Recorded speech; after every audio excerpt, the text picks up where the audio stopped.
এজন্য মুসলিম উম্মার এই নেতৃত্বের সংকট নিরসনে আমাদেরকে নতুন নতুন নেতৃত্ব তৈরি করতে হবে, ঠিক কিনা? আজকের এই শ্রোতাদের মধ্য থেকেই হবে আগামী দিনের নোয়াখালীর বিভিন্ন আসনের এমপি, নাকি এগুলো ইন্ডিয়া থেকে আসবে?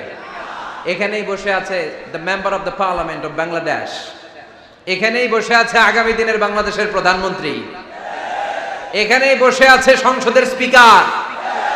এখান থেকে এমন এমন নেতৃত্ব উঠে আসবে যারা গোটা বাংলাদেশকে নেতৃত্ব দিবে, ঠিক কিনা? এজন্য লিডারশিপ কোয়ালিটিজ এর ব্যাপারে আমাদের জানা দরকার। কেমন করে যোগ্য নেতৃত্ব তৈরি করতে হয়, নেতা হিসেবে কেমন ছিলেন আমার বিশ্বনবী। নেতা হতে গেলে প্রথমে যেটা করা লাগে সেটা হচ্ছে কাজ করা লাগে। কাজ কি করা লাগে? কাজ না করে নেতা হওয়া যায়? শুধু বক্তব্য মারলেই নেতা হওয়া যাবে? ওই নেতা আমরা চাই না যে শুধু ভাষণ মারে, বক্তব্য দেয়, মাইক পেলেই শুধু ভাষণের ফুলঝুরি, কাজের নামে ঠনঠন। এরকম আছে না নাই? না, এরকম নেতা হলে চলবে না। নেতা কাজ দিয়ে আমাদের হৃদয় জয় করতে হবে।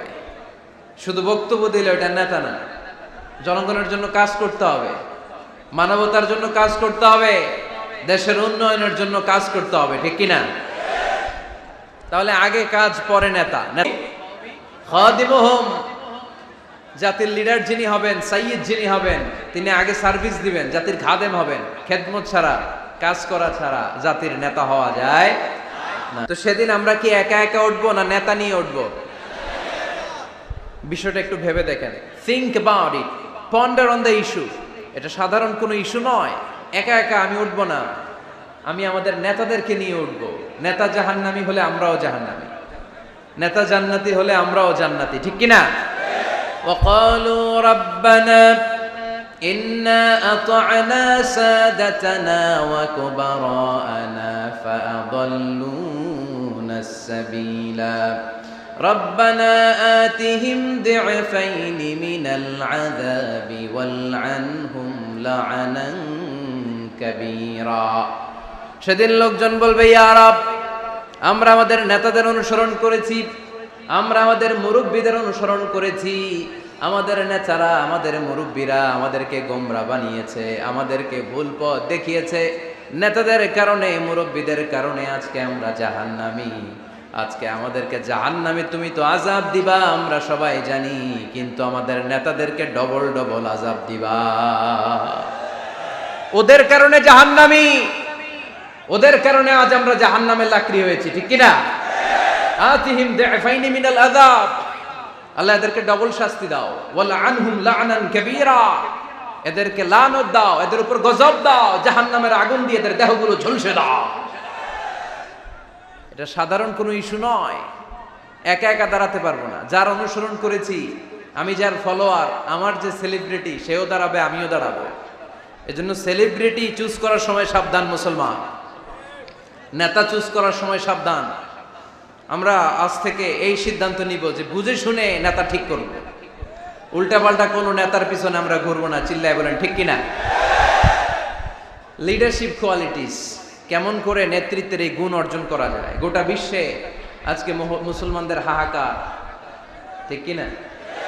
ফিলিস্তিনে আমরা মার খাই, ইরাকে আমরা মার খাই, ওখানে আমাদের উপর ব্যালিস্টিক ক্ষেপণাস্ত্র মারে, এদিকে মিসাইল মারে, এদিকে বম্বিং করে, ওইদিকে রোহিঙ্গাদেরকে তারাই আমাদের টেকনাফে পাঠায় দিস। এদিকে লাথি মারলে ওইদিকে যাই, ওদিক থেকে গুতা মারলে এদিকে আসে। কারণ আমাদের কোনো সেন্ট্রাল লিডারশিপ নাই, কেন্দ্রীয় নেতা নাই। চিল্লায় বলেন ঠিক কিনা? ওমরে ফারুকের মতো আমাদের একজন নেতার দরকার আছে না নাই? একজন নেতার অপেক্ষায়। We are waiting, all the Muslim Ummah, for a true leader, for a charismatic leader. একজন ক্যারিসমাটিক নেতার জন্য, একজন ট্রু লিডারের জন্য আমরা অপেক্ষা করছি। কবে আসবে সেই আল ইমাম আল মাহদি আল মুনতাযর, যার অপেক্ষায় গোটা উম্মাহ। আমরা যদি আল্লাহ রাসূল সাল্লাল্লাহু আলাইহি ওয়াসাল্লামের জীবনের দিকে তাকাই, তাহলে দেখব উনি আগে কাজ করেছেন, নেতা হয়েছেন অনেক পরে। আল্লাহর ইলমে তিনি নবী অনেক আগে, কিন্তু অফিশিয়ালি নবুয়ত পেয়েছেন 40 বছর বয়সে। কত বছর বয়সে? 40 বছর বয়সে হেরা গুহাতে সূরাতুল আলাকের প্রথম 5 আয়াত নাজিল হলো। ইকরা বিসমি রাব্বিকাল্লাযী খালাক, read in the name of your Lord who has created. পড়ো তোমার প্রভুর নামে যিনি তোমায় সৃজন করেছেন। এই 5টা আয়াত নাজিল হওয়ার সাথে সাথে এই বিশ্বনবীর গায়ে কাঁপুনি চলে এলো, জ্বর চলে এলো, অন্তর কাঁপতে শুরু করলো। আল্লাহর হাবিব সাল্লাল্লাহু আলাইহি ওয়াসাল্লাম ভয় পেয়ে পাহাড় থেকে নেমে এসে আম্মাজান খাদিজা রাদিয়াল্লাহু তাআলা আনহার কাছে গেলেন, যে বললেন, খাদিজা জাম্মিলুনি জাম্মিলুনি, আমারে কম্বল চাপা দাও, আমার জ্বর আসতেছে, আমার কাঁপুনি চলে আসছে, আমার মনে হচ্ছে আমি আর বাঁচবো না।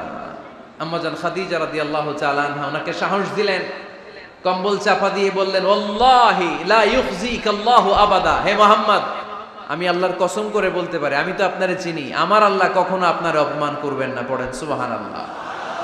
কারণ ইন্নাকা লা তাসিলুর রাহিমা, এই দেখেন কি কাজ করতো বিশ্বনবী। কাজের ফিরিস্তি শুনেন, স্ত্রীর কাছ থেকে শুনেন স্বামীর ব্যাপারে।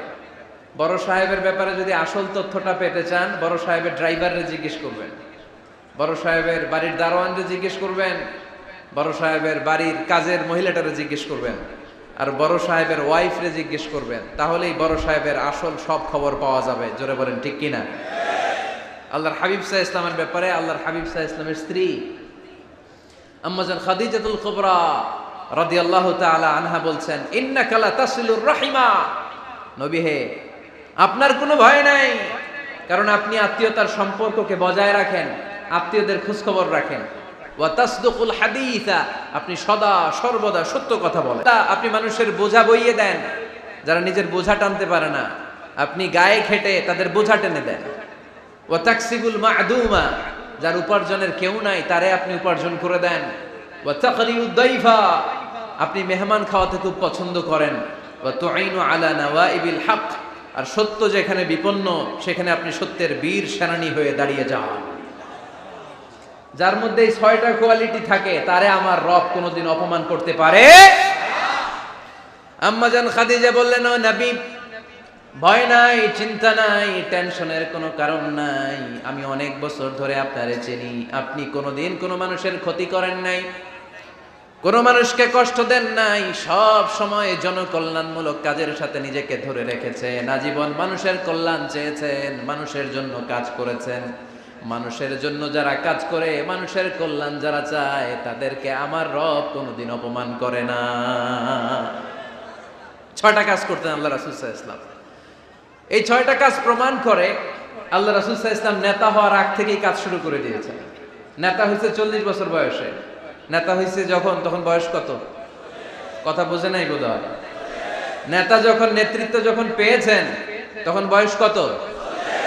কাজ কি 40 বছরে শুরু করছিলেন নাকি? কাজ শুরু করছেন কবে? অনেক আগে। হিজ মিশন ইজ দেয়ার, যদিও নেতা হয় নাই, হিজ মিশন ইজ দেয়ার, তার কাজ সেখানে ছিল। নেতা হওয়ার জন্য তিনি বসে থাকেন নাই, কাজ শুরু করে দিয়েছেন।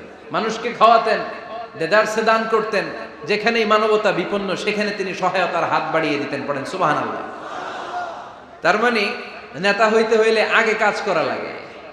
আগে কি করা লাগে? কাজ করা লাগে। কাজ করলে এমনিই সে নেতা, নেতৃত্ব এমনিই তার হাতে এসে ধরা দিবে। জোরে বলেন ঠিক কিনা? তাই যারা নেতা হতে চান, আগে কাজ দিয়ে নিজেকে প্রমাণ করেন, বক্তব্য দিয়ে নয়। To serve before to lead. Leading করার আগে আপনাকে সার্ভিস দিতে হবে, কাজ করতে হবে, কাজের মতো কাজ। ঠিক কিনা? আমরা যাই করি না কেন, এটা ভালোভাবে করলে ওই কাজে বরকত দেয় কে? আওয়াজ করে বলতে হবে, বরকত দেয় কে? যে কোনো কাজ করো না ভাই, যে কোনো কাজ করো, তা যেন হয় সবার চেয়ে সবচেয়ে সুন্দর। যে কোনো কাজ করো না ভাই, যে কোনো কাজ করো, তা যেন হয় সবার চেয়ে সবচেয়ে সুন্দর। হোক না সেটা পড়া লেখা, রঙের ভাষায় ছবি আঁকা, হোক না সেটা পড়া লেখা, রঙের ভাষায় ছবি আঁকা, হোক না সেটা সামান্য কাজ কিংবা মহত্তর, তা যেন হয় সবার চেয়ে সবচেয়ে সুন্দর। যে কোনো কাজ করো না ভাই, যে কোনো কাজ করো, তা যেন হয় সবার চেয়ে সবচেয়ে সুন্দর। ঠিক কিনা? যেটাই করি না কেন ভালোভাবে করব। Never under estimate any job. The young society of Noakhali district. কোনো কাজে ছোট মনে করবা না, whether it's the small or big, ছোট হোক আর বড় হোক, কাজ কাজই। কাজে কোনো লজ্জা নাই, কাজে কোনো শরম নাই, শরম আর লজ্জা হচ্ছে হীনমন্যতায় আর অলসতায়, ঠিক কিনা? এজন্য কাজ করতে হবে। নেতা হওয়ার প্রথম শর্ত আমরা পেলাম, কাজ দিয়ে নেতা তার নেতৃত্বের প্রমাণ দিবে, বক্তব্য দিয়ে নয়। তাহলে বোঝা গেল আগে কাজ পরে নেতা। বিশ্বনবী আগে কাজ শুরু করছেন, নেতৃত্ব পেয়েছেন পরে, ঠিক কিনা? তাহলে আওয়াজ করে উত্তর দেন তো, আগে কি পরে কি? নেতা। আওয়াজ করে বলবেন, আগে কি পরে নেতা। তাহলে 1 নম্বর পয়েন্টে আমরা জানলাম কাজ করতে হবে। কাজ করে নিজেকে প্রমাণ করা ছাড়া নেতা হওয়া যায় না। নেতার 2 নম্বর গুণাবলী হচ্ছে the leader should overcome all challenges and trials. নেতাকে সব চ্যালেঞ্জ আর বাধা বিপত্তি পরীক্ষা এগুলো মোকাবেলা করতে জানতে হয়। নেতা দুর্বল চিত্তের লোক হলে ওই লোক নেতা হতে পারে না। কথা বলেন না কেন? পারে? নেতা যদি রক্ত দেখে ভয় পায়, এটা নেতা না খেতা? হ্যাঁ, সাহসী হতে হয় নেতাকে। বাধা বিপত্তি পরীক্ষার পাহাড়কে ডিঙিয়ে নেতাকে সামনে চলে যেতে হয়। কারণ নেতা সব সময় জানে রাত্রি যত গভীর হয় অন্ধকার অমানিসা ভেদ করে সুবহে সাদিক হয়। গর্ভবতী নারীর পেটের ব্যথা যত বাড়তে থাকে নতুন মেহমান আগমনের সময় ঘনাতে থাকে। মুমিনদের জীবনে বাধা বিপত্তি পরীক্ষা যত বাড়তে থাকে মুমিনদের বিজয়ের সময় সামনে আসতে থাকে। এজন্য বাধা বিপত্তি নেতাকে নাড়াতে পারে না, কারণ নেতা অনড়। নেতা কোনো কিছুতে টলে না, নেতা অটল।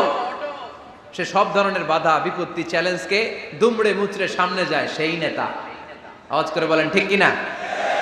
তাহলে 2 নম্বরে আমরা জানলাম নেতাকে পরীক্ষা দিয়ে নেতা হতে হবে। পরীক্ষা দেয়া ছাড়া নেতা হওয়া যাবে? পরীক্ষায় পাশ করলে তবেই নেতা, ঠিক কিনা? এই কোরআন আমাদেরকে তাই জানিয়েছে। সাইয়েদনা ইব্রাহিম আলাইহিস সালামকে আল্লাহ বললেন, ইব্রাহিম তোমাকে অনেকগুলো বিষয়ে আমি পরীক্ষা করব, যদি পরীক্ষায় পাশ করতে পারো তাহলে তুমি নেতা।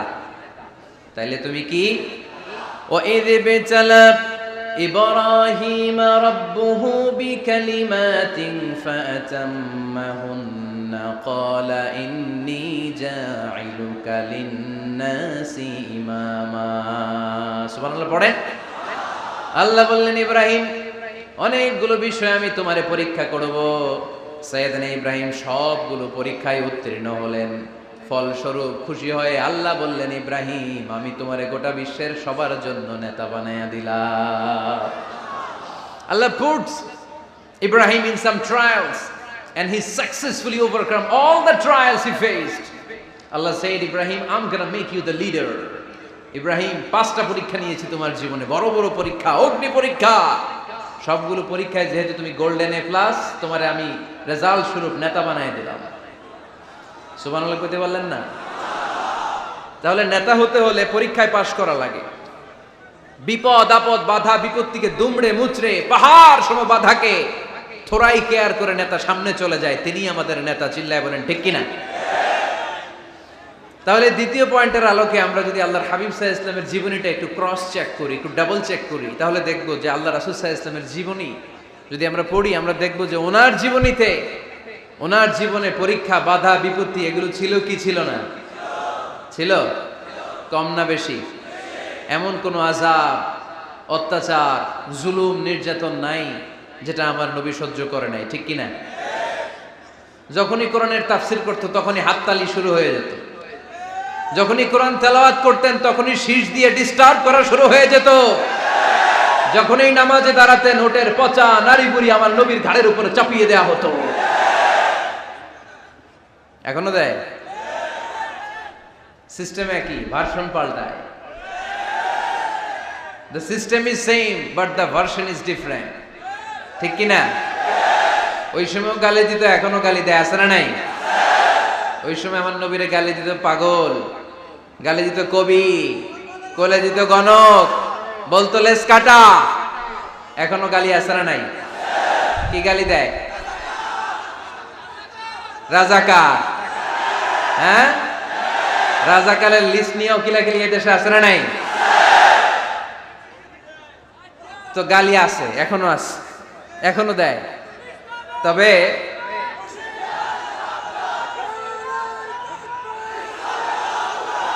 থামুন থামুন,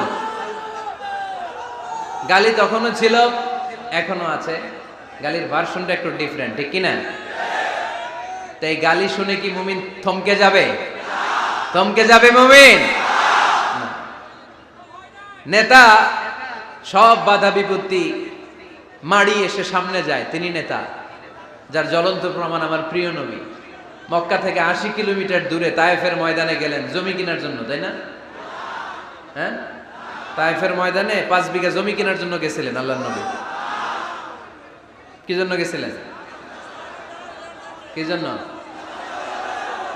তায়েফের লোকদেরকে জাহান্নামের মাইর থেকে বাঁচানোর জন্য। জোরে বলেন ঠিক কিনা?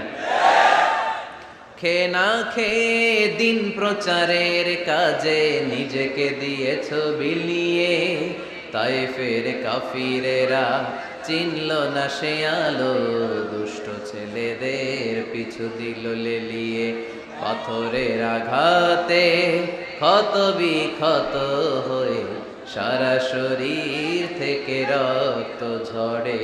হে রাসূল তোমাকে ভুলি আমি কেমন করে, হে রাসূল তোমাকে ভুলি আমি কেমন করে। ঠিক কিনা? এত সুন্দর মানুষ পৃথিবীতে দ্বিতীয়টা খুঁজে পাওয়া যাবে না। এত সুশ্রী, এত শুভ্র, এত সুন্দর স্কিনের মানুষ ছিলেন আমার প্রিয় নবী, ঠিক কিনা?